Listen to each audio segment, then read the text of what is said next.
Hola, este fin de semana de nuevo fuimos testigos de este enfrentamiento entre el Poder Ejecutivo, que lo encabeza el presidente Vizcarra, y el Congreso de la República. Al final se hicieron reformas en la Constitución, pero creo que muchos no sabemos qué fue lo que realmente pasó. Acá te voy a explicar qué ocurrió realmente.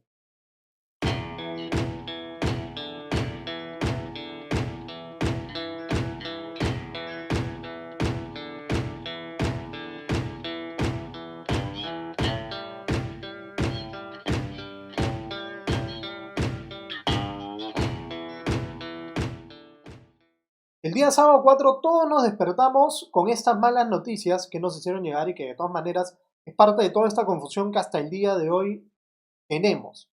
¿Cuáles eran las noticias? Simple. El Congreso de la República no había aprobado la eliminación de la inmunidad parlamentaria.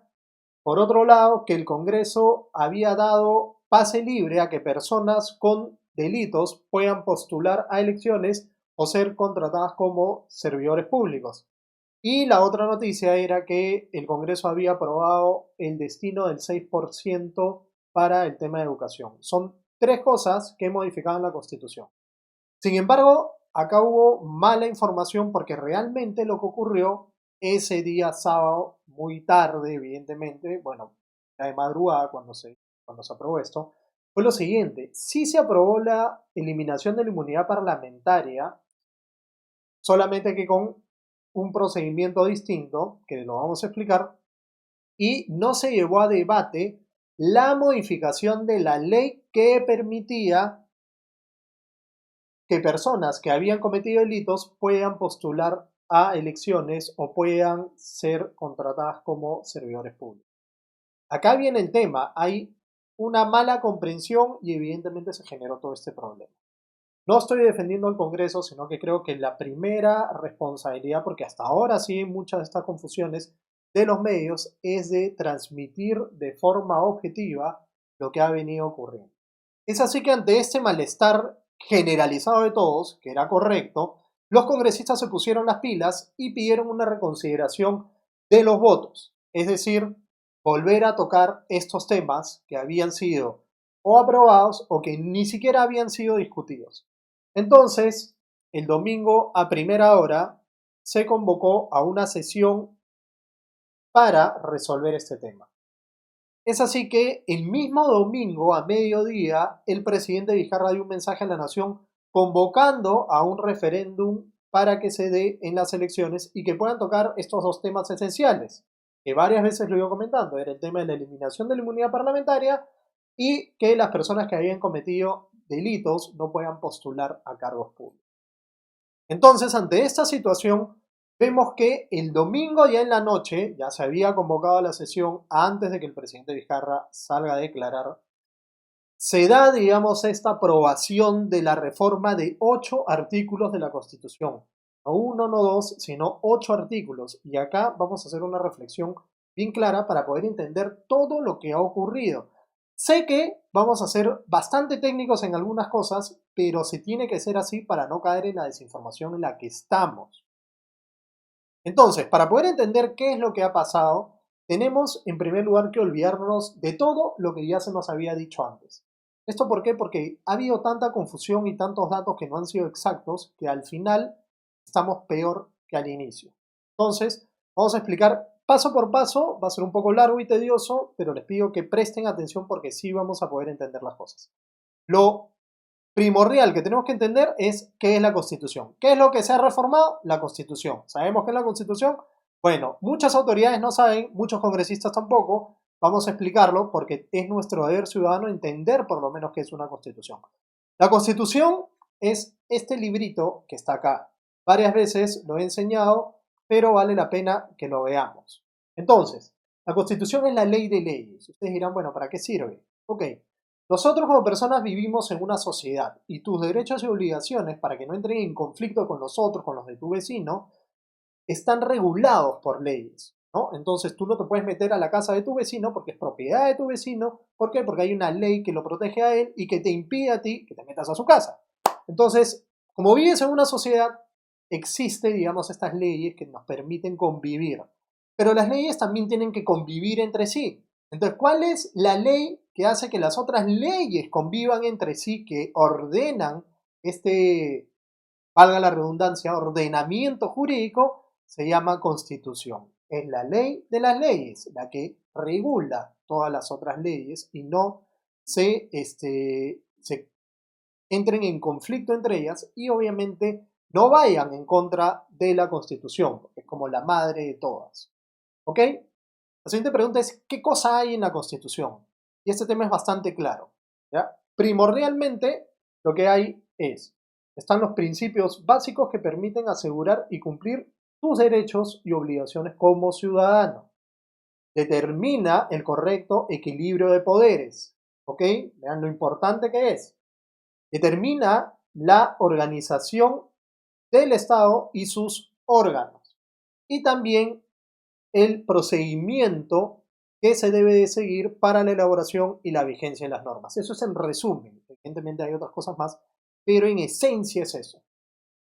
Es así que al ser tan importante, el cambiar algo en la Constitución puede generar grandes efectos y que incluso pueden ser o buenos o muy graves para la sociedad. Para poner un ejemplo nada más, y que es bastante actual de lo que nos está ocurriendo ahorita como mundo, digamos, como país, el tema del coronavirus. El coronavirus es algo que ni siquiera se puede percibir, pero que trae grandísimas consecuencias tanto en la vida personal de las personas como también en la economía. Entonces, algo tan pequeño genera grandes efectos. Así en una constitución, una modificación que no ha sido bien pensado, que no haya sido bien meditada, puede generar grandísimos efectos. En este caso malos, como también puede generar grandes efectos positivos. Por lo tanto, no se puede tomar a la ligera cualquier modificación de la Constitución, dado que, como dijimos, como es esta ley que regula todas las otras leyes. Tú mueves algo de acá y mueves este equilibrio que hay entre poderes, mueves las otras leyes, mueves las leyes orgánicas, mueves los impactos que hay en la ciudadanía, entonces hay que ser sumamente cuidadosos y reflexivos para hacer cualquier cambio en la Constitución. Ahora, ¿cuál fue el apuro? Evidentemente la Constitución tenía que modificarse antes de que cierre la legislatura que terminó el domingo. ¿Para qué? Para que pueda surtir efectos, que vamos a explicar por qué, antes de las siguientes elecciones. Y ahí viene el tema de fondo. ¿Por qué se esperó tanto hasta el último día para hacer las cosas de forma correcta, siendo que los proyectos de ley que la modificaban se presentaron en marzo? Y esto me hace acordar, digamos, esta típica mala actitud, pues cuando uno está en el colegio, uno tiene que hacer sus tareas, ¿no? O uno tiene que hacer un trabajo en su centro de labores y espera hasta el último momento para hacerlo, ¿no? Y el Congreso lamentablemente ha sido ejemplo de esa mala cultura, ¿no? Tan criolla y tan dañina para nuestra sociedad, que es el ya así nomás no pasa nada. Y lamentablemente sí pasa. No podemos dejar las cosas para el final y eso es lo que ha ocurrido. Ahora que ya entendimos qué es la Constitución y entendimos la debida reflexión que debe haber dada su importancia y los efectos que puede traer, vamos a tratar de comprender cómo se reforma, cómo se modifica la Constitución, dado que esto ha sido lo que ha ocurrido. Entonces, ¿cómo se reforma o cómo se modifica? Esto está regulado en el artículo 206 de la Constitución. Es decir, ella misma, la misma Constitución dice, si me quieres modificar o me quieres reformar, aquí te digo cómo. Y eso está en el artículo 206. Simple, ¿qué dice el artículo 206? Toda reforma debe de ser aprobada por el Congreso. ¿Quién reforma o quién aprueba la reforma de la Constitución? El Congreso. ¿Cómo se hace? Acá viene el tema, y esta es la confusión que se ha generado. Dice que se aprueba con mayoría absoluta, ¿ok? Entonces, cuando la mayoría absoluta vota a favor justamente de esta reforma, es que ha sido aprobada. Pero ahí viene el tema. ¿Cuál es la mayoría absoluta? Simple, si son 130 congresistas, lo divides entre dos, te dan 65, pero para que sea mayoría, tienen que haber 66 votos a favor, ¿ya? ¿Cuántos votos obtuvo la eliminación de la inmunidad parlamentaria el día sábado? 82 votos. Entonces ustedes me van a decir, oye, pero al final votaron más personas de lo que la Constitución exigía. Efectivamente, acá viene el asunto. El día sábado, 82 parlamentarios aprobaron la eliminación de la inmunidad parlamentaria. Pero ¿dónde está la diferencia? Es que esa aprobación, según la Constitución, tiene que ser sometida a referéndum.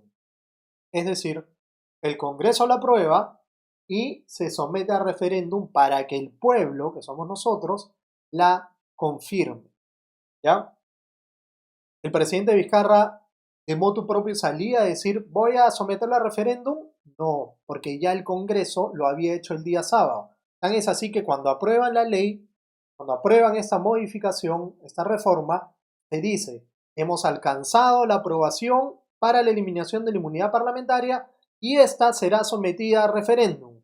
Eso se dijo el día sábado. Sale el presidente Vizcarra el día domingo a decir que la va a someter a referéndum, ya no era necesario, porque ya el Congreso estaba diciendo que se tenía que someter porque la Constitución lo exigía. Verá que a Vizcarra le dio la gana. Pero ¿dónde está el problema? Que la Constitución también dice que se omite el referéndum, es decir, ¿no? Nos omitimos todo el trámite y el gasto que implica el referéndum, si es que 2/3, ¿no? 2/3 de los congresistas votan a favor. ¿Ya? Entonces, ¿cuántos son los 2/3 de los congresistas? Para redondear números son 87. Y es por eso que todo el mundo se lo va a decir, faltaron 5 votos. Sí, faltaron 5 votos. No para que se apruebe, porque ya había sido aprobada, sino para que no haya referéndum. Y ahí viene el tema. ¿Qué es lo que ocurre? Si se aprueban con 87 votos a más, lo que se debe hacer es, como tiene todo un proceso y un mecanismo largo de reflexión, se aprueba en una legislatura ordinaria y en la siguiente legislatura ordinaria se debe de volver a aprobar por el mismo número. Y ahí viene el tema, es decir, la cancha, la pelota, solo queda en la cancha del Congreso. Y eso era lo que se estuvo reclamando aquel día. No es que no se aprobó la eliminación de la inmunidad parlamentaria, sino que la forma de ratificar esa modificación o esa reforma era o a través de referéndum o a través del mismo Congreso. Y ahí viene el tema. Dos legislaturas ordinarias. ¿Qué significa eso? Simple. El día domingo terminaba una legislatura ordinaria y el día lunes, el lunes que acaba de pasar, empezaba otra. Entonces, ¿por qué tan urgente? Porque los cambios que se tenían que dar deberían de surtir efectos para las elecciones del 2021. Recordemos que el 2021 se van a elegir presidente, congresistas, y dentro de estas reformas estaba también el hecho de que personas que habían cometido delitos no puedan postular. Entonces, el presidente Vizcarra salió a decir el día domingo, voy a someter a referéndum que va a ser el mismo día de las elecciones, ¿no? Y la gente evidentemente iba a aprobar que se elimine la inmunidad parlamentaria y que las personas que hayan cometido delitos no puedan postular, iba a ser aprobado en el año 2021. Pero ya las personas que habían sido, que habían postulado, ya habían sido elegidas. Entonces no iba a surtir efecto para esas elecciones y por lo tanto el año 2021 hasta el 2026 íbamos a tener personas que habían sido elegidas y que probablemente habían cometido algún delito. Es por eso la urgencia de aprobar esto cuanto antes, no esperar hasta las elecciones como propuso el presidente Vizcarra cuando habló de que había que enviarlo a referéndum cuando ya la Constitución había dicho que había que enviarlo a referéndum. Era algo que le nació a él. Entonces, ya habiendo entendido un poco el tema, vamos a hablar de cuáles fueron esas tres modificaciones, a grosso modo, que se dieron el día domingo en la noche. En primer lugar, eliminar la inmunidad parlamentaria. ¿Qué es la inmunidad parlamentaria? Es esta prerrogativa que tienen los congresistas y que los protegían, digamos, de cierta manera para cumplir su rol parlamentario, ¿no? De legislar, de representar y de fiscalizar. Lamentablemente, a pesar de que es una buena institución, ha sido mal utilizada durante todos estos años y se convirtió en una forma de proteger a personas que estaban, digamos, cumpliendo esa función parlamentaria, ¿no? La frase "otorongo no come otorongo" se volvió clásica porque justamente no habían los levantamientos de inmunidad y aquellas personas que habían cometido delitos no cumplían con su proceso o con arrestos durante este espacio, digamos, en que eran congresistas. Para evitar, digamos, aquel abuso de derecho, toda la sociedad, evidentemente, los parlamentarios, algunos, dijeron, hasta acá nomás, tenemos que eliminar esto que se ha cometido en un abuso. Algunos salen a decir que no se debería hacer, otros que sí, la discusión es abierta, pero hay países donde se ha eliminado la inmunidad parlamentaria y realmente no es que haya pasado gran cosa, no es que hayan agarrado un día al Congreso, se hayan metido y hayan matado a los congresistas o lo que fuera, no es así. Entonces, en concreto, la inmunidad parlamentaria en la Constitución está regulada según el artículo 93. ¿Y qué implica, digamos, esta inmunidad? Es esta prerrogativa que protege a la opinión, al voto, contra el arresto y contra el proceso a estos parlamentarios. Es decir, ¿no? Los parlamentarios no podían ser arrestados o procesados o por dar opiniones o votos no podían, digamos, asumir cierta responsabilidad. ¿No? Vamos a poner un ejemplo. Si los parlamentarios ahora que sacaron este tema de entregar el 25% de la AFP por el tema del coronavirus, con su voto, probablemente, pongamos este ejemplo, las AFP podían agarrar y decir, oye, tú me estás generando una pérdida, te demando por esto de acá, ¿no? Por esta responsabilidad que me estás generando. Entonces, evidentemente es una forma de proteger esta función, ¿no? Entonces, opinión y voto están, digamos, dentro de esta inmunidad, ¿ya? ¿Qué es lo que ha cambiado? Y acá vamos a hacer tipo el Chavo y la Chilindrina. ¿Cómo era y ahora cómo es? ¿Ya? Lo que ha cambiado es simple. Teníamos estas cuatro dimensiones de la inmunidad y lo que se han eliminado han sido las dos. Es decir, las dos últimas que es de arresto y de proceso. Es decir, si ahora un congresista ha cometido un delito, pueden ir y arrestarlo o pueden procesarlo, cosa que antes no se podía. ¿Ok? Vamos claros. La opinión y voto sigue siendo protegida y eso sí es importante para cumplir con su función. Asimismo, se agregó este pequeño párrafo que lo voy a leer que dice que tampoco son responsables por las acciones legislativas de representación, de fiscalización, de control político u otras inherentes a su labor parlamentaria que realicen en el ejercicio de sus funciones. Esto a muchos les ha causado preocupación porque dicen, no, varios supuestos constitucionalistas, que tampoco hay que ser gran constitucionalista, hay que saber leer este librito.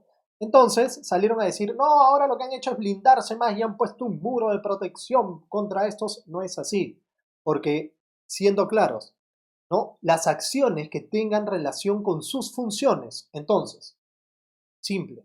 Robar, coimear, atropellar o lo que fuera, ¿son acciones inherentes a sus funciones?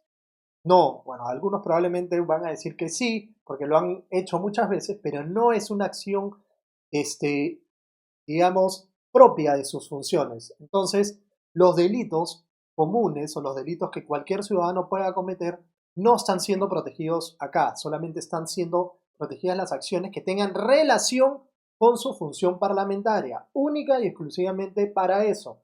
Un día que agarraron, se fueron, por ejemplo, a tomarse unos tragos, salieron manejando, atropellaron a una chica, ¿están protegidos con la inmunidad o por esto acá? No, porque no es una función inherente a lo que hace un congresista. Lo que sí se ha creado es un fuero especial, ¿no? O sea, ¿qué han dicho? Ya, ok, no tengo inmunidad sobre estos dos dimensiones que hemos hablado, pero ahora no, tampoco significa que cualquier juez o cualquier fiscal me va a procesar, no.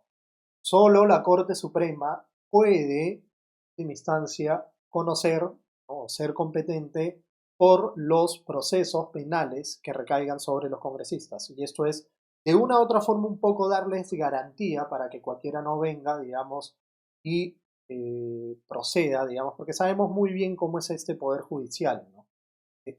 Evidentemente se está peleando el poder ejecutivo, el poder legislativo y el que siempre pasa caleta y que abunda por sus actos de corrupción e incapacidad es el Poder Judicial y pasa piola, nadie lo ve.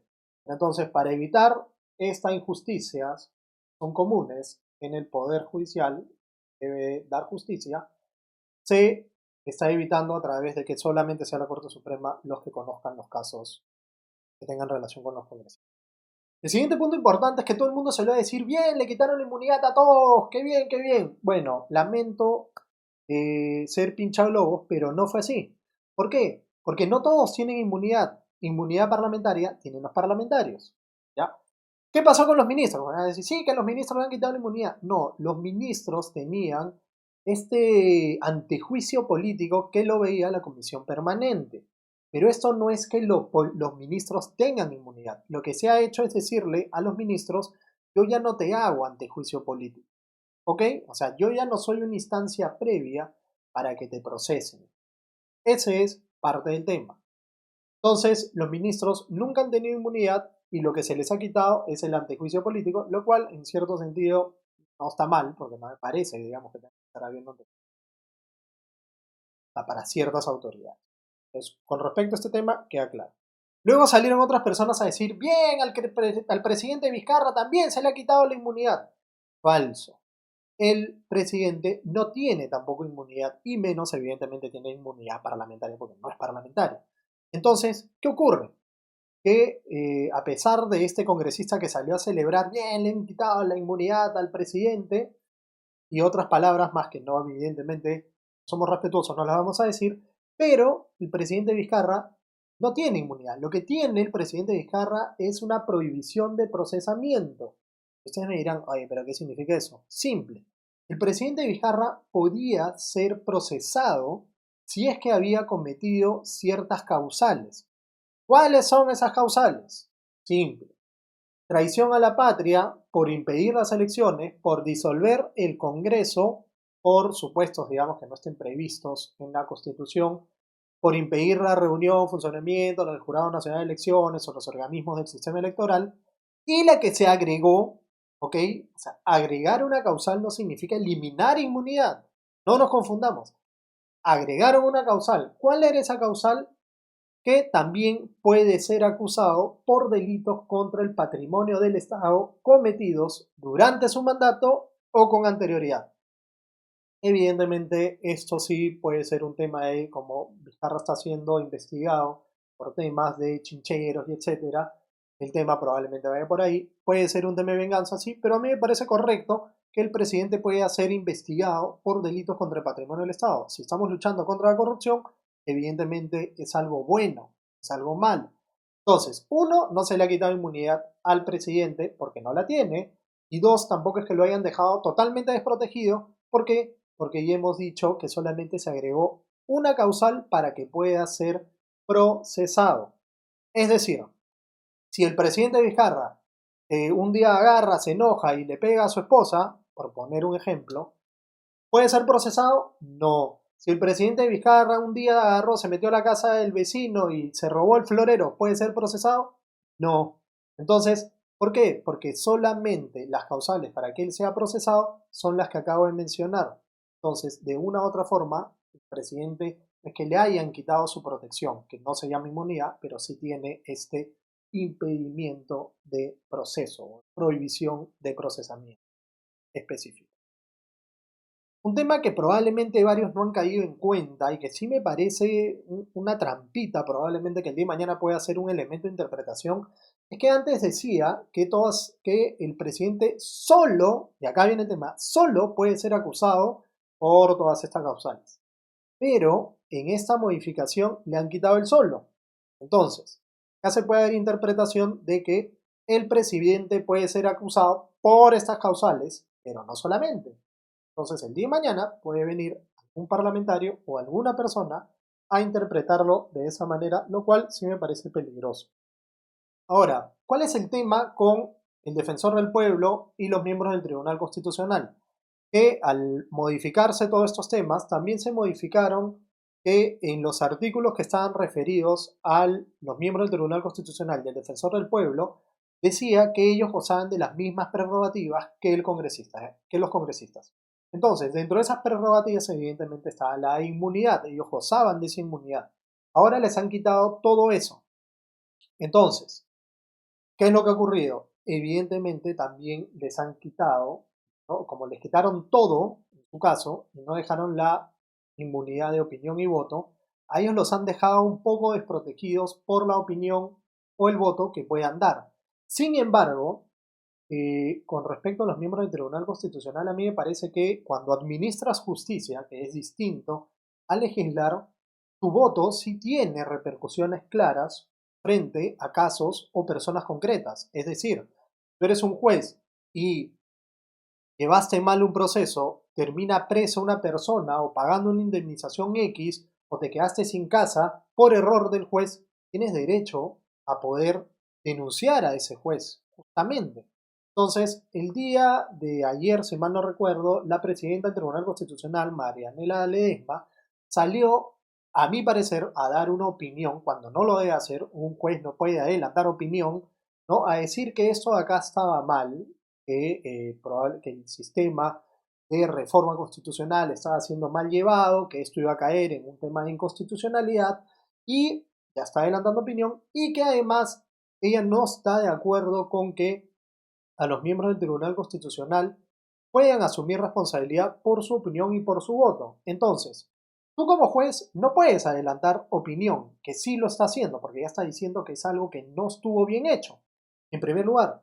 Y en segundo lugar, ella está diciendo que está de forma directa siendo afectada como miembro del Tribunal Constitucional porque ahora sus votos y sus opiniones van a tener responsabilidad, lo cual me parece correcto que la tengan, pero ella se está volviendo en una parte afectada dentro del proceso. Entonces, ¿qué ha hecho la doctora Ledesma? Lo que ha generado es que de una u otra forma el Tribunal Constitucional solamente haya adelantado opinión, sino se vuelva parte afectada de este tema. Por lo tanto, la lógica nos lleva a decir o a pensar que no podrían pronunciarse por este desliz que hizo la doctora Ledesma, que me parece bastante grave. ¿Qué deben de hacer? Evidentemente, un miembro del Tribunal Constitucional y evidentemente el presidente del mismo debe siempre guardar la debida prudencia a la hora de hablar, sobre todo en los medios. El miembros del Tribunal Constitucional no tienen que estar saliendo a dar cátedra por N cosas como ya lo ha hecho la doctora Ledesma. Entonces, en concreto, vemos que en este caso el Tribunal Constitucional, o para ser más precisos, la autora Ledesma, sí tendría un conflicto claro de intereses con respecto a esta norma. El siguiente punto que se tocó y que es fundamental dentro de la lucha contra la corrupción y que muchas veces yo me he pronunciado al respecto es que no se puede permitir que en las elecciones se puedan elegir o se puedan postular personas que han sido condenadas por delitos en primera instancia. Tenemos que hacer que la valla sea cada vez más alta para que tengamos el día de mañana mejores autoridades y que no tengan rabo de paja, que no entren con una mochila no solamente de favores, sino de delitos. Entonces, acá viene el asunto. ¿Qué ocurrió? Algo bastante simple. Algunos portavoces no se pronunciaron para poner en agenda y por lo tanto elevar a debate esta también reforma constitucional que impedía a que aquellas personas que habían cometido delitos no puedan ser elegidas ni tampoco puedan ser servidores públicos. Y acá viene el tema de fondo. ¿Cuáles fueron esos partidos que en ese momento no se pronunciaron para meterlo en agenda y que por lo tanto el año 2021 puedan postular a aquellas personas? Fue el partido de APP de Acuña, fue el partido de UPP de Antaurumala, fue el partido de Podemos de Urresti y fue el partido Fuerza Popular de Keiko. Entonces, ¿qué pasó? Dada la indignación que se generó dentro de la ciudadanía y evidentemente con el gran apoyo de los medios, es que pusieron en agenda este tema y el día domingo se tocó y evidentemente se aprobó porque ya era un buen roche si los partidos no se sumaban a esta lucha contra la corrupción. Ya habían quedado, digamos, claro cuáles habían sido los partidos y evidentemente todos votaron prácticamente a favor de este tema con ya la conocida oposición de Fuerza Popular, ¿no? Con respecto a este punto. Entonces, ¿qué es lo que se aprobó? Se introdujeron dos acápites en los que se prohibía que personas que habían cometido algún delito doloso y habían sido sentenciados en primera instancia no puedan ser elegidos ni tampoco puedan ser escogidos como funcionarios públicos. Entonces, acá viene el tema de fondo. Es un gran avance dentro de la lucha contra la corrupción y evidentemente era algo que se tenía que aprobar el domingo. ¿Por qué el domingo? Porque la siguiente legislatura que acaba de empezar ya permitía que se apruebe ahora, no esperar hasta un referéndum, que se apruebe durante este plazo que dura esta legislatura que ya hablamos antes y que pueda ser efectivo para las elecciones del 2021. Vayamos a elegir presidente y congresistas, vayan personas que no tienen antecedentes o que han sido condenadas por delitos. Y eso es fundamental para cambiar nuestra clase política. Y el otro punto que fue importante, que se debatió ese día y que ya fue cerrando antes de que se convierta en Cenicienta, fue algo muy simple y muy importante, pero probablemente en lo que yo no estoy muy de acuerdo. ¿Y por qué? Por lo siguiente. Se aprobó de que el 6% del PBI debería ser destinado a educación. Todo el mundo dirá, oye, pero ¿por qué no estás de acuerdo con ese tema? Bueno, sí es necesario que haya mucha mayor inversión en educación, pero no es la forma de cómo se debe de regular aquello. ¿Por qué? Número uno, la Constitución no puede empezar a llenarse de esos elementos de destinar el 6% de educación. Evidentemente el tema de salud ha quedado clarísimo, entonces van a decir destinar el tanto por ciento de salud, destinar el X por ciento de tal cosa, porque eso no es responsabilidad propia del Congreso, porque es un tema bastante técnico y compete más que nada al Ejecutivo. Número uno. Número dos, cuando tú vas a regular algo, no lo haces en función al PBI. En función al PBI lo haces para decir, ah, mira, cuál es la incidencia. Pero tú no puedes decir, por ejemplo, voy a hacerlo con respecto al PBI, dado que los números son muy distintos, el PBI con el presupuesto nacional. Y para poner un ejemplo claro, el PBI este año va a estar en -15. Entonces, vamos a tener un decrecimiento teórico, ¿no? Va a haber un año en que, por ejemplo, pueda bajar la inversión en educación, el siguiente año puede subir la inversión en educación, el siguiente año bajar la inversión en educación. ¿Por qué? Porque el PBI es un número bastante, pero bastante volátil a veces, como es lo que está ocurriendo este año. Entonces, para irnos a un tema de economía medio complicado, pero es así. El año 2020 el presupuesto del Estado ha sido de 177.367 millones.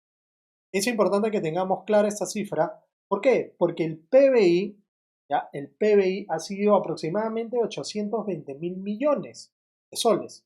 ¿Ya? Eso quiere decir que todo el presupuesto del Estado con respecto al PBI es del 21.5%. ¿Ok? Entonces vean la incidencia que va a implicar este tema acá. Educación con respecto al PBI era del 3.8%. Se está prácticamente duplicando la cifra. ¿Eso qué va a implicar? Que evidentemente el presupuesto del Estado aumente. Y hemos hablado varias veces sobre lo crítico que puede ser eso, porque ya hemos visto cómo, por ejemplo, el Perú invirtió más que todos los países en Latinoamérica con respecto a su PBI para la lucha contra el coronavirus y los efectos han sido malísimos. ¿Por qué? Porque gastar más no significa gastar mejor. De ahí viene el tema de fondo. Hay que aprender a gastar de forma adecuada, no hay que aprender a gastar más. Y eso es un tema de responsabilidad fiscal. ¿Por qué? Porque si además, si el PBI, Producto Bruto Interno, crece 3%, nosotros como Estado no podemos ser tan irresponsables de que nuestro presupuesto crezca un 10%. ¿Por qué? Porque empieza a generar déficit. Entonces, si el PBI está teniendo una contracción este año que va a ser de -15%, lo más sensato es que, así como todos nos hemos ajustado los pantalones y hemos hecho más chicos nuestros platos de comida, hemos ahorrado de mil formas, el Estado también ahorre. Y si el PBI decrece, el Estado debería también reducir su presupuesto. Lo sensato es que reduzca un 10 a 15%. Pero ¿cómo va a reducir un 10 a 15% si le están diciendo que educación tiene que crecer, ¿no? Un 6% del PBI?